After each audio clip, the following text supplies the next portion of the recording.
Hi guys, and welcome to a Hector lecture guide to the fight P4S Hesperos. This guide's focusing entirely on the phase 1 of the fight, and it's going to explain all the major mechanics to hopefully help you and your group go for the clear. Before the fight begins, you want to assign clock positions. There's a lot of different patterns that will work for this. This is just one my group happens to use. You also need to assign light parties. That's a tank, a healer, and 2 DPS per party. And lastly, you need intercardinal partner positions. This is just an intercardinal position assigned to tanks and healers, and an intercardinal position for each of the DPS. Decolation is the first mechanic of the fight, and this is just a hard-hitting raid-wide support mitigation. The next mechanic, or set of mechanics, is going to be all about a set of debuffs and a set of tethers. The mechanics before those debuffs and tethers appear are all about who needs to take what. Let's break it down. First, we get Bloodrake. This is going to hit 4 players for big damage as the boss essentially sucks ether out of them. In this case, all 4 of the DPS are targeted. It's always either all DPS or all tanks healers. Whoever gets hit here can't take tethers later on. So focus on who doesn't take damage, and be aware they are the ones that later on are going to need to deal with the tethers. Etheric Calamus is just a cast that essentially says exactly that whoever didn't get hit before needs to take tethers. Bloodrake is going to happen again, and this second Bloodrake may attack the same players, or may target the opposite role, so the tanks and healers in this case. Whoever doesn't get targeted here, they're the ones responsible for the debuffs. So if you don't get hit the first time, you're on tether duty. If you don't get hit the second time, you're on debuff duty. It is possible to be on both duties, as I'll show later. Now, Director's Belone is going to get the debuff mechanic kicked off by giving 4 players the roll call debuff. This will always start by targeting 2 tank healers and 2 DPS. To start this mechanic, we've had all of our players who don't want debuffs, the tanks and healers, stacked together, while the players who do want debuffs are spread around the boss. This debuff works like a virus. If you're in contact with another player who doesn't have it, it will spread it to them. Unless they have this, see if you've just spread your debuff to another player, for a short while you'll have a buff that prevents you from getting the roll call debuff back. By stacking all our tanks and healers together, it's going to spread all amongst them. And now, to get the DPS to all have the roll call debuff and no one else, we're just going to have the M2 and R1, the players who need it, wait a second before going in to grab the debuff, and then spreading out. That deals with the debuff mechanic. For the tethers, I recommend picking a cardinal direction to agree on, and you're going to have all of the players who want to tether stacked in, and all the players who don't want to tether stacked out. Be aware that right about here is when the immunity debuff buff will fall off, so you can't have your tank healers getting too close to your DPS without it spreading. Inversive Calamus is going to make the tethers appear. They'll always target 2 tank healers and 2 DPS, and if you're positioned as I've described earlier, these should immediately latch onto the group that wants tethers. As soon as everyone has a tethers, spread out around the boss away from the players with the debuffs, because these hit at the end of their cast bar with a pretty large cleaving AoE. Note, there's no AoE on the debuffs. All that matters with the debuffs is make sure that the right players have it, as we described earlier, because if the wrong player has it, it will instant kill them. I just want to show what this would look like if we have it targeting the same role twice. It's not very different. If Bloodrake hits the DPS, this means tanks and healers are on debuff tether duty. And again, Etheric Calamus just says as much. Bloodrake this time targets all the DPS again, and so that means the tanks and healers are also on debuff duty. This really doesn't change much.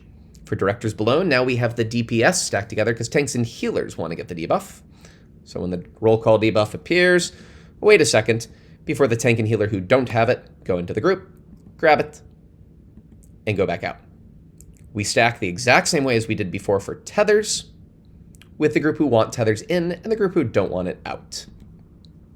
Those tethers latch on to those players, and they can spread out now before the AoEs go off. And that's the debuff tether mechanic. We get another Decolation raid-wide to heal and mitigate through, and we get our first tank buster, Elegant Evisceration. The red symbol is going to show you who's targeted with this, and this is a 2-hit tank buster with a vuln up in between. What this means is either one tank can take both hits with an invulnerability, or your tanks can swap in between hits by provoking during the cast, and take each hit by themselves with lots of cooldowns. Here we show the invuln version, with main tank just popping their invuln and taking both hits There's a small cleave around these, so don't stand too near to anyone else. Now the boss cast setting the scene, and this is going to have the arena change just like in normal mode. 4 capes are going to fall onto the ground, and when the arena reappears, we have 4 different elemental squares or quadrants. Let me just describe what we know from normal mode as a recap. P4S, when this finishes, is going to have these elements glow. If the electric element glows, this signifies there's going to be a large, hard-hitting proximity AoE in the middle, so you need to hug the sides of the arena or the corners. If water glows, this signifies that shortly afterwards there's going to be a knockback from middle, so either pop knockback immunity or position so that you can ride the knockback to safety. Be aware that just like in normal mode, those little puddles in the middle are quite spicy. They can put a debuff on you that's going, or a dot on you that's going to slowly do damage, so make sure that you're not going into those middle ones. Poison is a spread, just like in normal mode, and if you haven't caught yet, you'll see that when we spread, we're going to not be on the poison, because in Savage mode, whenever an element explodes, its entire square explodes as its mechanic goes off. So we're going to go to our clock positions to spread here, but adjusted with M1 and R2, well, R2 basically being the main one, making sure they're not on that poison square. And finally, if fire goes off, this is the one that's different from normal mode. These are, instead of party stack, this is light party stacks. So just have your light parties from before stack and make sure nobody's on the fire square when it goes off.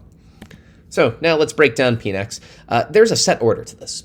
The first element is always going to be either the electric out or the water knockback. And then the second element is either going to be the spread from poison or the fire stack. And after the first 2 elements go off, the second 2 will follow this same order as well. So once you see the first 2 elements, you know the rest of the elements that are going to go off. So here's an example of what could happen. If P4S goes off and we see electric for the out, followed by poison for the spread. We're going to have our groups immediately go and hug the edge of the arena, ready for the out, and we've already started to pre-spread a little bit. After the electric goes off, our melees gap close to try to spread out around the boss.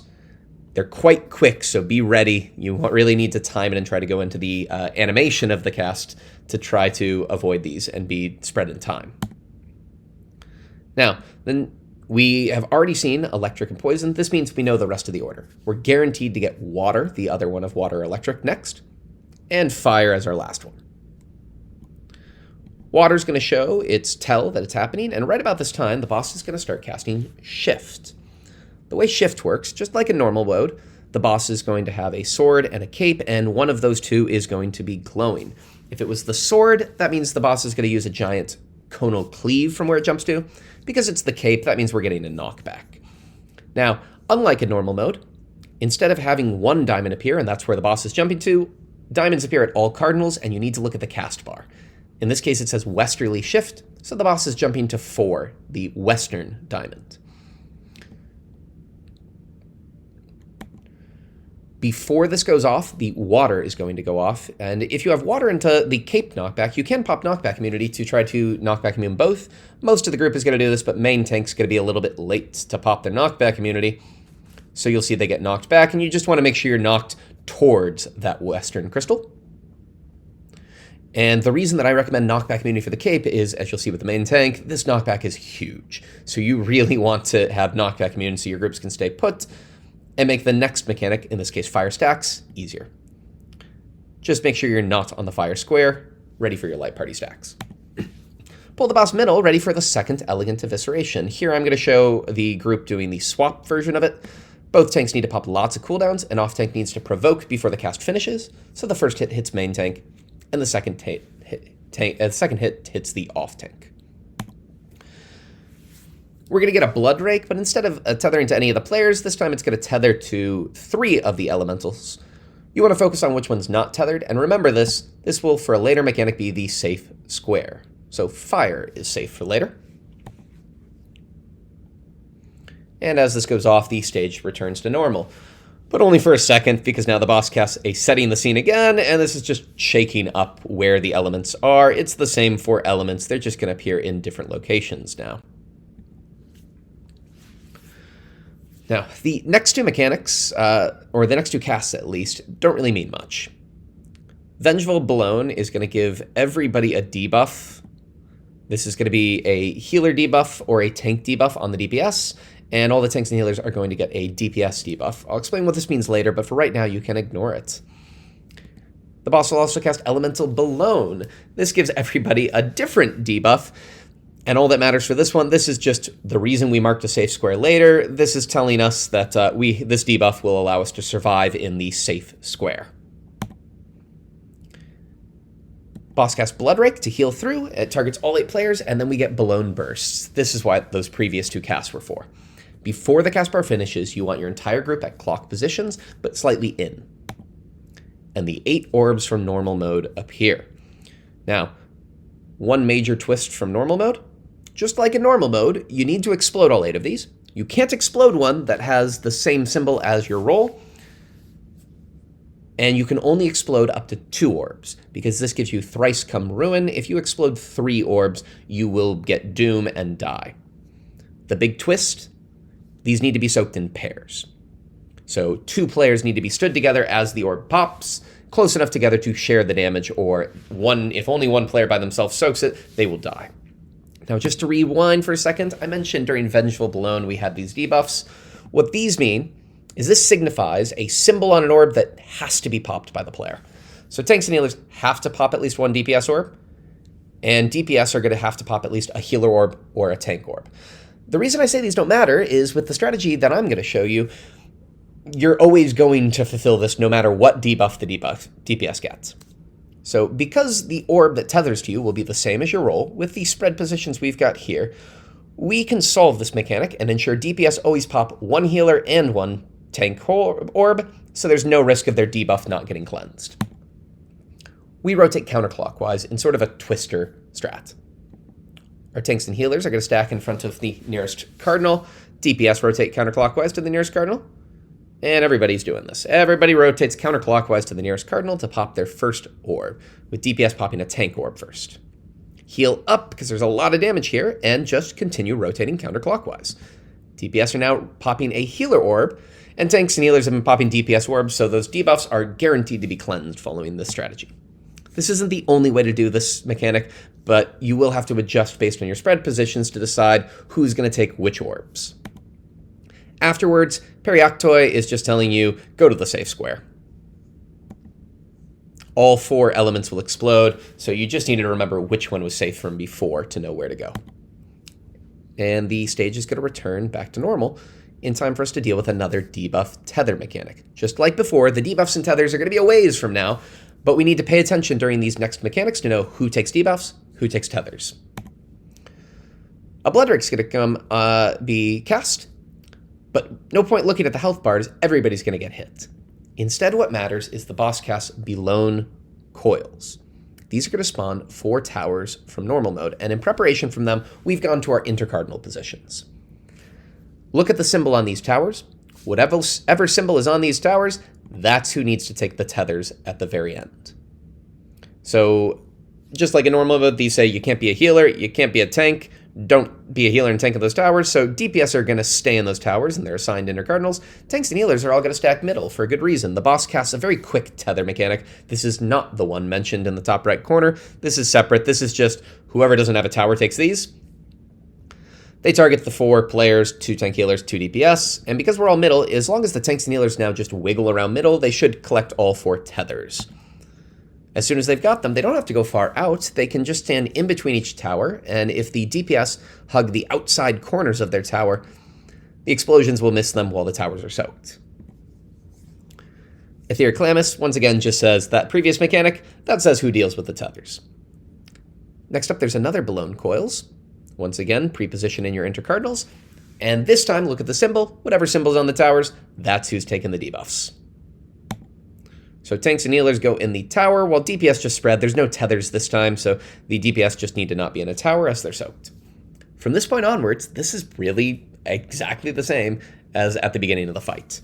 Director's Belone means the roll call debuffs spawn, stack together who doesn't want the debuffs, have the players who need the debuffs pick them up and then spread out again. And now the rolls are sorted for debuffs. Prepare for tethers by having the tether group in and the group who doesn't want tethers out.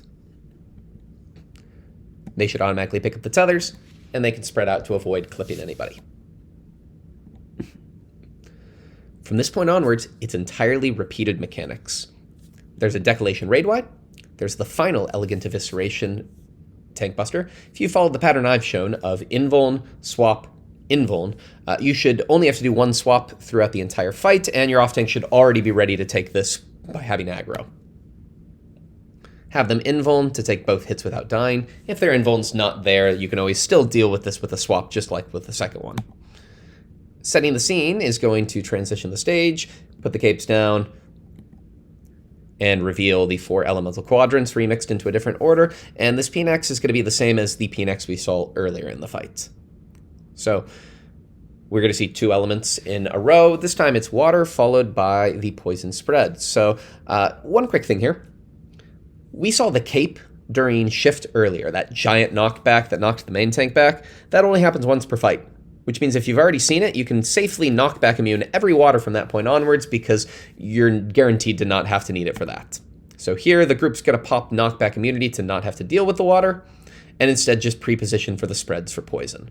Water explodes, and after water explodes, only person is M2 is going to go across to not clip anybody. Next, we know electric is next, so we're all going to get ready to go out, but we need to wait for shift to tell us where to go. This time the sword will glow. It's always the opposite of the earlier one. So if we had cape before, now we're going to get the giant conal cleave from the sword. And it's northerly shift, so we're all heading up towards the north. First hug the wall to dodge the out from electric. Then stay there for the cleave from the sword. And get ready to position for the final one, which is a fire. So get into your light party stacks. The boss is going to immediately cast a Decolation Raid-wide.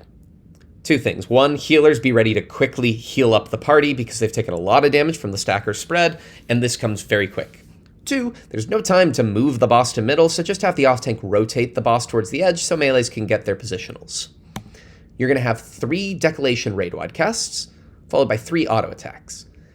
By that point in time, you need to have the boss below 50%. If the boss is still above 50%, it goes untargetable and enrages. If you have the boss below 50%, congrats, you've unlocked a checkpoint. This is what we call a door boss. As long as you kill it once during your instance, you have the entire rest of the instance timer to fight through the second phase, and the furthest back you'll have to go is to the start of the second phase. Good luck going for the clear. Hopefully you can manage, and thanks for watching. Take care.